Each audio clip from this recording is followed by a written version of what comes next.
નમસ્કાર, GSTV news જોઈ રહ્યા છો આપ. હું છું માનસી. મહત્વના સમાચારની સાથે શરૂઆત કરીશું. જે સમાચાર હાલમાં સામે આવી રહ્યા છે, વડાપ્રધાન મોદીનો ખાસ ઇન્ટરવ્યુ આપ થોડી જ ક્ષણોની અંદર જીએસટીવી પર જોઈ શકો છો. बहुत शुक्रिया.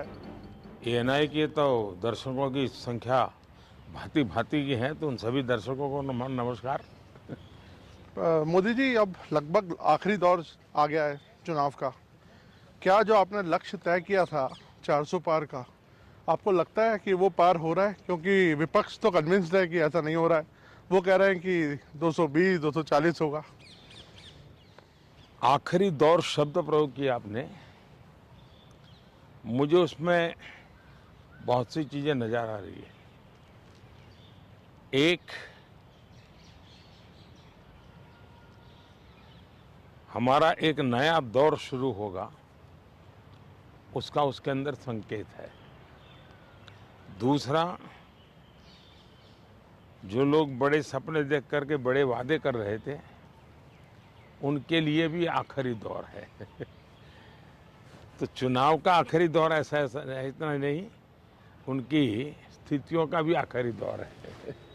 प्रधानमंत्री जी, आरक्षण इतना बड़ा मुद्दा इस बार कैसे बन गया? आप तो माइक्रो चिप्स और मैन्युफैक्चरिंग इस पे बात हो रही थी, लेकिन आपको बार बार हम आरक्षण पे बात करते हुए क्यों देखना पड़ रहा है?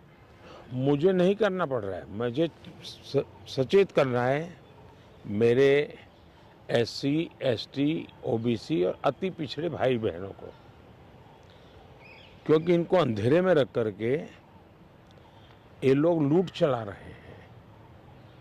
और चुनाव एक ऐसा समय है कि जो सबसे बड़ा संकट आ रहा है, उससे देशवासियों को मुझे जागरूक करना चाहिए. और इसलिए मैं आग्रहपूर्वक जनता जनार्दन को समझा रहा हूं, क्योंकि ये दो चीज़ें हो रही हैं. एक, भारत के संविधान की मूल भावना का हनन हो रहा है. संविधान की मर्यादाओं को तार तार कर दिया जा रहा है, और वो भी अपनी वोट बैंक की राजनीति के लिए. अब मुझे याद है, मैंने हाउस में कभी कांग्रेस के नेताओं को सुना तो वो ये कहते थे कि पीएसयू का प्राइवेटाइजेशन कर रहे हैं आप, तो आप आरक्षण मिटा देना चाहते हैं. अब रियलिटी तो है नहीं, गप्पाजी कर रहे थे. लेकिन मेरे सामने आया कि जो लोग इतने बड़े दलितों के हितैषी अपने आप को कहते हैं, आदिवासियों के हितैषी कहते हैं, वे हकीकत में उनके घोर दुश्मन हैं. इन्होंने रातों रात एजुकेशनल इंस्टीट्यूशंस को माइनॉरिटी इंस्टीट्यूशंस बना दिया. माइनॉरिटी इंस्टीट्यूशन बना दिया तो उन्होंने आरक्षण उसमें खत्म कर दिया. अब उनके अधिकार क्षेत्र में नहीं था, वैसा एक नियम बदल दिया उन्होंने, और यूनिवर्सिटी तक को माइनॉरिटी स्टेटस दे दिया. अब दिल्ली में ही जामिया मिलिया जो यूनिवर्सिटी है, उसको उन्होंने माइनॉरिटी बना दिया, उसमें सारे आरक्षण खत्म हो गए. एडमिशन में भी नहीं, नौकरी में भी नहीं.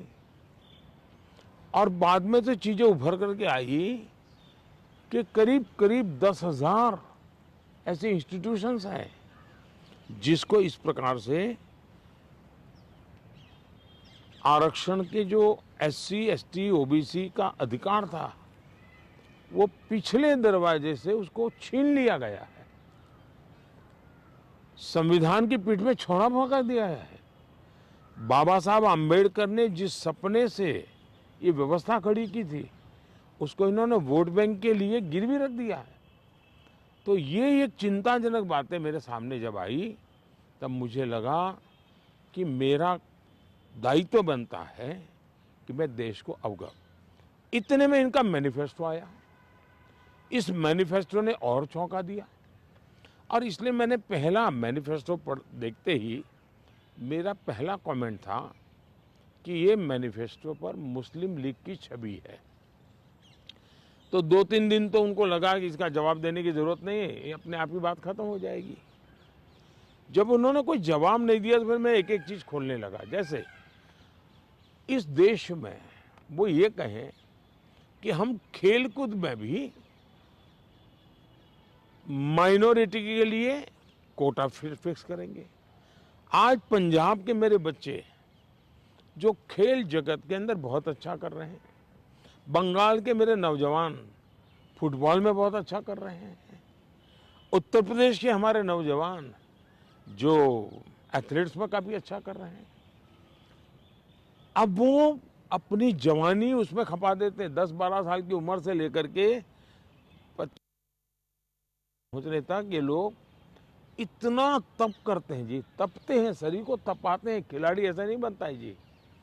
और सुबह रात को नींद नहीं आती, सुबह 4 बजे उठ करके चले जाते हैं। अब कहते हैं नहीं ये माइनॉरिटी के लिए कोटा होगा, तो ये मेहनत करने वाला मेरा नौजवान जाएगा कहाँ जी, उनका क्या होगा। दूसरा उन्होंने कहा कि देश में अब जो टेंडर होंगे उस टेंडर में भी वे माइनॉरिटी के लिए आरक्षण करेंगे। मतलब ये हुआ कि आज मान लीजिए कोई कहीं पर बहुत बड़ा महत्वपूर्ण ब्रिज बन रहा है, उस ब्रिज में कौन ब्रिज बनाएगा, तो जिसके पास ट्रैक रिकॉर्ड है, जिसके पास संसाधन है, जिसके पास कैपेबिलिटी है, जो परफॉर्म कर सकता है, सारे उसकी जो रिक्वायरमेंट है उसकी पूरी करता है, उसमें कंपटीशन होती है और कंपटीशन में जो निकलता है उसको टेंडर मिलता है। ये कहते नहीं, ये सब बाद में। अब मुझे बताइए, अगर इसी प्रकार से सिर्फ धर्म के आधार पर कोटा दे देंगे, वो ब्रिज बनेगा, लोग मारे जाएंगे, तो कौन जिम्मेवार होगा। क्या आप वोट बैंक के लिए आप आने वाली पीढ़ियों को भी तबाह करना चाहते हैं। तो ये ऐसे विषय थे जो कांग्रेस ने अपनी वोट बैंक की खातिर मैदान में उतारे।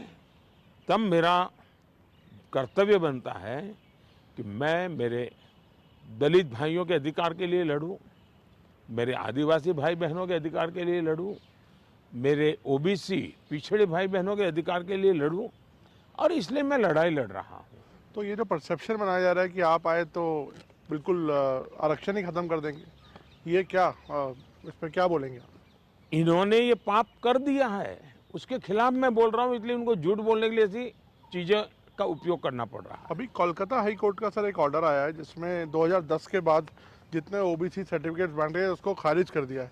दीदी इनके मोडस ऑपरेंडी है कि पहले इन्होंने कानून बना करके माइनॉरिटी को देने का पाप शुरू किया, पहले आंध्र में शुरू किया। सुप्रीम कोर्ट ने तक में वो हार गए, हाई कोर्ट ने उसको रिजेक्ट कर दिया क्योंकि संविधान अलाउ करता नहीं है। तो इन्होंने चालाकी करके पिछले दरवाजे से खेल शुरू किया, और पिछले दरवाजे से खेल शुरू करने के लिए इन लोगों ने रातों रात मुसलमान की सभी जातियों को ओबीसी बना दिया। सभी जातियों को ओबीसी बना करके जो ओबीसी का हक था वो रातों रात डाका डाल दिया, लूट लिया। और इसके खिलाफ चुनाव की सरगर्मी चल रही है। तब हम तो बोल ही रहे थे कि भाई ये हो रहा है, कर्नाटक में हुआ है, मैंने बताया था, हम बंगाल के लिए भी बोल चुके थे। लेकिन जब हाई कोर्ट का जजमेंट आ गया तब ये साफ हो गया कि इतना बड़ा धोखा हो रहा है। लेकिन इससे भी दुर्भाग्य की बात है कि इतना बड़ा वोट बैंक की राजनीति करने के लिए वे अब इनको भी गाली दे रहे हैं, जुडिशरी को गाली दे रहे हैं, न्यायपालिका को गाली दे रहे हैं, और वो यहाँ तक कह रहे हैं कि कुछ भी हो जाए हम कोर्ट की बात मानने वाले नहीं हैं। ये जो स्थिति है वो किसी भी हालत में स्वीकार्य नहीं हो सकती है। सर केजरीवाल जी अभी जब जेल से बाहर आए तो उन्होंने कहा कि प्रधानमंत्री जी ही तय करते हैं कि कौन जेल जाएगा। वो कहते हैं सोरेन को और मुझे उनके इशारे पे जेल में डाला गया। अच्छा होगा ये लोग संविधान पढ़ ले, देश के कानून नियम पढ़ ले, मुझे किसी को कुछ कहने की जरूरत नहीं है। सर इस बार चुनाव में हम देख रहे हैं कि एक पर्सनल अटैक्स बहुत हो रहे हैं। लाइक आप पर भी कई बातें बोली गई हैं और आपकी तरफ से भी कुछ लोगों को कुछ बोला गया है, तो पर्सनल अटैक्स किस लिए इस बार? आपको लगता नहीं ये शैली नहीं होनी चाहिए चुनावों में? जहाँ तक मोदी का सवाल है, मैं तो पिछले 24 साल से गालियाँ खा खा खा करके गाली प्रूफ हो गया हूँ।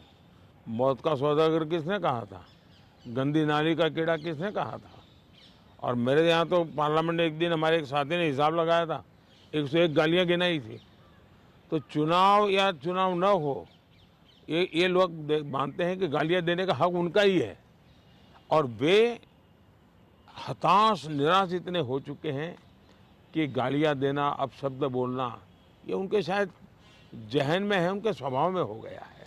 प्रधानमंत्री जी, एक आरोप विपक्ष और लगा रहा है कि ईडी, आईटी, सीबीआई इसका इस्तेमाल किया जा रहा है विरोधियों को दबाने के लिए। मेरा मीडिया को सवाल है कि विपक्ष ने आपको ये कूड़ा कचरा पकड़ा दिया, वो कूड़ा कचरा लेकर के आप हमारे पास पहुंच जाते हैं। मीडिया वाले रिसर्च करें कि भाई सरकार के लिए क्या सवाल पूछने चाहिए, प्रधानमंत्री को क्या सवाल पूछना चाहिए। जो कूड़ा कचरा फेंक रहा है उसको पूछो ना, भाई तुम ये जो कह रहे इसका सबूत क्या है, कानून नियम क्या है, उसको पूछो ना। उसकी आपकी हिम्मत नहीं है। लेकिन वो जो कूड़ा कचरा फेंकते हैं, वो कूड़ा कचरा लेकर के आप मेरे यहाँ आते हैं। ये ठीक है कि मैं रिसाइकल के मानता हूँ, तो मैं इस कूड़े कचरे का रिसाइकल करके उसको खाद में परिवर्तित कर दूंगा और उसमें से देश के लिए कुछ अच्छी चीज़ें पैदा कर दूंगा, इसलिए वो तो मैं करूंगा। लेकिन सरकार क्या करती है? आज गांव के सरपंच को चेकबुक पर सही करने का अधिकार होता है, देश के प्रधानमंत्री को नहीं है। ये इतना नॉलेज नहीं है इन लोगों को। देश के प्रधानमंत्री के पास इस प्रकार का कोई अधिकार नहीं होता है। मोदी सरकार का मैंडेट क्या है? मोदी सरकार ने अपने अफसरों को कहा है कि मेरी सरकार करप्शन के विषय में जीरो टॉलरेंस। अब ये दफ्तर के अंदर बैठे हुए लोगों का काम है कि उसको लागू करें। और सचमुच में तो किसी जमाने में 10 साल में मनमोहन सिंह जी की सरकार थी, 34 लाख रुपया पकड़े गए थे। 34 लाख रुपया मतलब एक स्कूल बैग में आप आ जाए। वर्तमान में ईडी ने 10 साल में 2200 करोड़ रुपया पकड़ा है। ये तो टीवी पर दिखता है, ये तो कोई जुटबाजी हो नहीं सकती है। अब जो 2200 करोड़ देश को वापस लाया है, ये उसका सम्मान होना चाहिए, उसको गाली गलौज होना चाहिए। तो गाली गलौज कौन करता है? जिसका पैसा गया है वो गाली गलौज कर रहा है। 2200 करोड़ जिसके जेब में से गया है, जिसने चोरी कर करके इकट्ठा किया था, वो पकड़ा गया, वो चिल्ला रहा है। इसका मतलब ये जो चोर पकड़े जा रहे हैं, इसमें जिसकी भागीदारी होगी वो चिल्लाएगा। मुझे थोड़े से अलग मुद्दे पर आते हैं। कश्मीर में हम इस बार देख रहे हैं रिकॉर्ड वोटिंग हो रही है। ऐसे ऐसे इलाकों में रिकॉर्ड तोड़ वोटिंग हो रही है जहां पर ऐसा सोचा नहीं जा सकता था। इस पर आपका क्या आंकलन है, आप कैसे देखते हैं? पहले तो मैं चाहूँगा कि कश्मीर की जो स्थिति बदली है उसके संदर्भ में सबसे तो पहले मैं मेरे देश के न्याय तंत्र को प्रार्थना करना चाहता हूँ कि अगर सरकार किसी काम को करने के लिए, उसका एक डिजाइन होती है, उसकी एक स्ट्रेटेजी होती है। ऐसी समस्याओं के समाधान के लिए उस स्ट्रेटेजी के तहत काम करना होता था। अब उसके लिए कभी मुझे इंटरनेट बंद करना पड़ा, कोई एनजीओ कोर्ट चला गया और वो बड़ा कोर्ट के अंदर बड़ा इशू बन गया। आज समझिए कि भले मैंने कुछ समय के लिए इंटरनेट बंद किया था, लेकिन आज बड़े गर्व के साथ वहाँ के बच्चे कहते हैं कि 5 साल से इंटरनेट बंद नहीं हुआ है, 5 साल से हमें सब सुविधाएं मिल रही है। कुछ दिन तकलीफ हुई, लेकिन अच्छे काम के लिए हुई थी। अब वो अदालत के अंदर जब विवादों में चढ़ जाता है, तब चीज़ें गड़बड़ा जाती है। तो ऐसे जो एनजीओ हैं जिन्होंने अदालतों के भरोसे लड़ाई लड़ना शुरू किया है, एक तो देश को उनसे बचाना बहुत ज़रूरी है। दूसरा, वहाँ का सामान्य मानवी जब मतदान करता है ना, तब वो सिर्फ किसी को जिताता ऐसा नहीं है जी। मतदान करता है मतलब भारत के संविधान को गले लगाता है। मतदान करता है तब भारत की सरकार बनाने में वो गर्व के साथ भागीदारी करता है। मतदान करता है मतलब कि भारत के सार्वभौमत्व के प्रति अपना समर्पण व्यक्त करता है। दूसरा, उनको विश्वास हुआ कि ये सरकार ऐसी है कि जहां फेयरनेस है, हम भरोसा कर सकते हैं कि ये सही होगा। और जब उसको ये विश्वास हो जाता है कि ये कोई हेरा फेरी नहीं हो रही है, तो वो पक्का वोट करने के लिए उत्साह से आता है। और उसका परिणाम है कि आज मतदान यानी 40-40 साल के रिकॉर्ड टूट चुके हैं। मेरे लिए बहुत सबसे बड़ी संतोष की बात है कि मेरे कश्मीर के मेरे भाई बहन, मेरे परिवारजन उमंग और उत्साह के साथ मतदान के लिए आगे आए। उन्होंने मतदान करके दुनिया को एक मैसेज दे दिया है। जो लोग आशंकाएं करते थे उनको एक मैसेज दे दिया है। सर, ये क्या विंडिकेशन है 370 को जो आपने हटाया, इससे क्या लगता है कि आपका ये विंडिकेशन है कि जिस तरह से अब 370 ये सिर्फ एक 5-4 परिवारों का ही एजेंडा था जी। ये न कश्मीर की जनता का एजेंडा था, न देश के लोगों का एजेंडा था। ये अपने फायदे के लिए ये 370 की ऐसी एक दीवार बना के बैठे थे ताकि कोई झोंक न पाए। और कहते थे 370 हटेगी तो आग लग जाएगी। वो कहते थे 370 हटेगी तो कश्मीर चला जाएगा। आज ये सत्य हो गया कि 370 हटने के बाद ज़्यादा एकता की अनुभूति हो रही है। कश्मीर के लोगों का अपनापन ज़्यादा बढ़ रहा है और इसलिए इसका सीधा परिणाम चुनावों में भी दिखाई देता है, टूरिज्म में दिखाई दे रहा है। G20 समिट वहाँ होती है, बड़े शान से कश्मीर ने उनका स्वागत किया पूरी दुनिया का। और इसलिए ये कैसे झूठी दीवारें खड़ी कर करके देश को टुकड़ों में देखा गया, इसका ये उदाहरण है और उसको मैंने ध्वस्त किया है। सर, वेल्थ क्रिएटर्स को लेके भी बातचीत, एक नैरेटिव आता है कि कभी राहुल गांधी जी बोलते हैं कि आप कुछ परिवार को आप बढ़ा रहे हैं, अभी आपने हाल में उनको बोला, तो क्या लगता है कि देश में जो वेल्थ क्रिएटर्स हैं उनको ही उन पर राजनीति होनी चाहिए? मैं फिर कहता हूँ, जो लोग ये कूड़ा कचरा फेंक रहे हैं उनको पूछो ये तुम कहाँ से लाए हो, उनसे बात करो भाई। आप उनसे तो कुछ पूछते नहीं हो। और इसलिए मैं समझता हूँ कि ये चर्चाएं उनके साथ करें तो ज़्यादा अच्छा होगा। सर, उड़ीसा में अभी चुनाव होने हैं अभी हाल में, उधर आपकी देखा जाए तो काफ़ी अच्छे संबंध थे नवीन पटनायक जी के साथ, उन्होंने कई मुद्दों पर आपको सपोर्ट किया। अब आप लोगों का अलायंस नहीं है और आपस में एक दूसरे से लड़ रहे हैं, किस तरह से आप देखते हैं? हिंदुस्तान के सभी राजनीतिक दलों के नेताओं के साथ हमारे संबंध अच्छे ही हैं और लोकतंत्र में हमारी दुश्मनी नहीं होती है, संबंध अच्छे होने ही चाहिए। अब सवाल ये है कि मैं मेरे संबंधों को संभालूं कि उड़ीसा के भाग्य की चिंता करूं। तब मैंने रास्ता चुना कि मैं उड़ीसा के उज्जवल भविष्य के लिए अपने आप को खपा दूंगा। उसके लिए मेरे संबंधों को मुझे अगर बलि चढ़ाना पड़ेगा तो मैं उड़ीसा की भलाई के लिए बलि चढ़ाऊंगा। और चुनाव के बाद मैं कन्विंस करूंगा हर एक को कि भाई मुझे किसी की दुश्मनी नहीं है, लेकिन 25 साल से उड़ीसा में प्रगति नहीं हो। और सबसे बड़ी चिंता ऐसी है कि कुछ एक ऐसी टोली है जिसने पूरे उड़ीसा की व्यवस्था को कब्जा कर लिया है। ऐसा लगता है पूरी व्यवस्था को बंधक बना दिया है। और जब इतना बंधक बना दिया है तो बहुत स्वाभाविक है कि उड़ीसा अगर उस बंधनों से बाहर आएगा तो उड़ीसा खिलेगा। उड़ीसा की अस्मिता का सवाल है। इतने प्राकृतिक संसाधन है उड़ीसा के पास, एक समृद्ध राज्य के गरीब लोग देख करके दुख होता है। हिंदुस्तान के समृद्ध राज्यों में उड़ीसा है, इतनी प्राकृतिक संपदा है, और हिंदुस्तान के गरीब लोगों के राज्य में भी उड़ीसा है। तो इसके लिए सरकार जिम्मेवार है और इसलिए उड़ीसा के लोगों को उनका हक मिलना चाहिए, उड़ीसा को उसकी अस्मिता मिलनी चाहिए।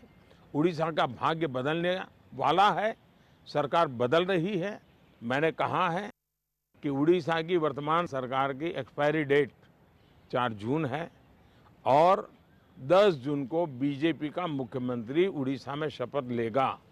मोदी जी, बंगाल में भी ताबड़तोड़ एक टक्कर की लड़ाई चल रही है, आपके भी बहुत कैंपेनिंग वहाँ पे आपने की है और अभी आप शायद फिर जाने वाले हैं बंगाल, क्या लगता है आपके प्रोस्पेक्ट्स कैसे रहेंगे बंगाल में? एक तो मुझे लगता है कि एनआई के जो फुट सोल्जर्स हैं, एक बार उनको वेरीफाई कर देना चाहिए कि वो कहाँ से रिपोर्टिंग आपको ये भेजते हैं।